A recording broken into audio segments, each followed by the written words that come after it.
Good morning and welcome back to today's episode of Drilling and Swearing. Today I feel like I've been playing with my back end long enough, so it's time to lube up the front end and start playing with it a little bit. So first things first, I'm going to take these shock towers off because they are an absolute disaster. I will have to make some, I'm not sure, maybe once we clean them up we can find out what's going on here, but something has happened that wasn't good in the past, and the other one is worse. Half of it's missing. So we'll get it figured out. Then we're going to attack the front springs. Pop them off and get the leaves that we want removed. I think what I'm going to do is cheat, and I've got a broken leaf on this side. I think it's broken anyway. It might just be a shot. We'll see once we get it apart. If it is broken, I'm just going to remove the same leaf on the other side, and then that should be good. I mean, a lot of things should do stuff, right? But do they? We'll find out. U-bolts are in question today. These are the ones that came off the front of the Merc. Look at the fantastic, look at that. Look, it's just eroded. You don't reuse these. Mainly because they're really unsafe at this point. And the threads, you're never getting them tight. So we're very lucky in our little northern Ontario town that we have a place that does transport repair. It's a massive shop. And one of the things they do is make custom U-bolts. So these are fantastic. I went in, expected to give them kind of my dimensions and whatnot. Come back in a couple days and pick them up. 20 minutes. So you've got 20 minutes to wait. Then you can have them like now. I was shocked. I've already put the first side on. Looking nice. And so I got the front. Got the spring to go on over there. And obviously we're going to do the rears too, because we're not leaving those on. Those were just placeholders. I'm still on the hunt for a rear shock mount, because this one is just completely broken off. Also like to pull the engine out today and see if we can get an idea of where it's gonna fit up. So now I'm going to do one of those, like it's going to be on that. I screwed up one U-bolt because I needed a bit of a spacer, and I drove the threads right into the U-bolt itself, so we're not going to talk about that.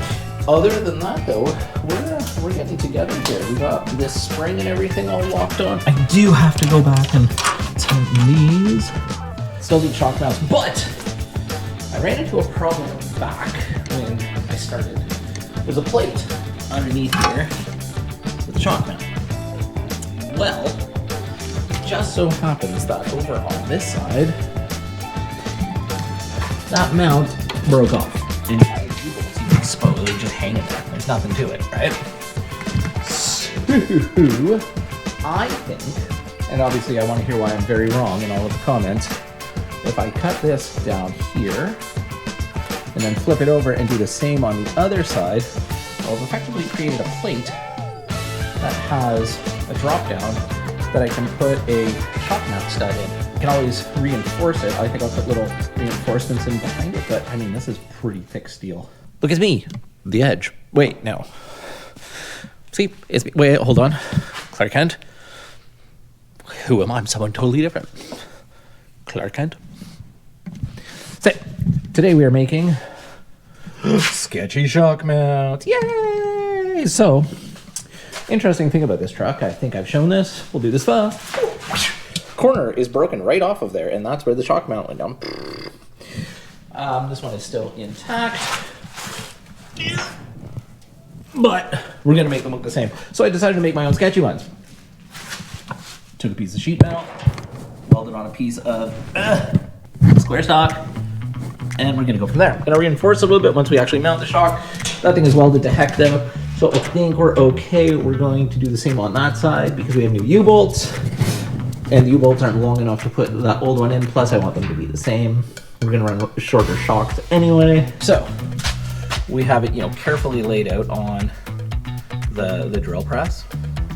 You know, it's not like I have to get it done quick, but it is a little pressing. One other thing I'm doing a lot of is welding practice. I've got to get there eventually, and it is just practice. So, plus, my wife was really ripping on the welds last time, so, you know, I've got to get better, if nothing else for her. But, other shock plate is in. For now, it's just tacked together. I have to figure out my shock sizes and stuff. Start to pull the engine down. Just so you know, we are at top dead center. Got through a little marker line where the rotor points. There, we're gonna pull the distributor back out. Gonna take this off. I looked at it once before, it was fine. It was at a point where I wasn't planning on using it though, so it's just kind of set back together. Yeah, I did put gaskets back in there just to keep the surfaces safe. That was my main concern, but looks like I did it. So I need to get new gaskets, clean it up a bit, and we'll start piecing her together. I'm gonna keep it basically as just stock as possible. That's not a very good head. It's like a 415. Everybody's probably heard of 416s. It's a, I don't know if it was a horsepower trick or something where you used to take like a smaller chamber head for some reason and put them on 350s that people were building them up. I don't know. It's got 40 over pistons. It does have a Hecho on Mexico serial number, so it's kind of confusing. I'm tossed as to whether or not I want to pull the flywheel and see if there's a cam in it, but I'm inclined to not think so. I think it's a pretty stock cam. I mean, there's nothing in here that's looking upgraded. Nothing is on a crazy angle. The push rods are pushing. Really, that's about it. Oh, that's a hole. Neat. So, I have an engine. It's right there. It's got to go in here so we can get it lined up. Now, our engine hoist is here. Take it apart. So what I'm thinking is, now tell me if you think I can do this. I'm going to turn this thing around just underneath the hoist like this. We'll do a 1,000-point turn. See if we can get it spun. I may have to move that stuff there. I'm not necessarily a huge fan of time-lapse video, but I figure everyone might want to watch a fat kid struggle. What do you think? Think we can pull this off? Gonna have to sweep some stuff out, move a few things. Oh, also, if he does the time-lapse, this won't come through in the time-lapse, but you've got to do the obligatory standstill. Scratch your head.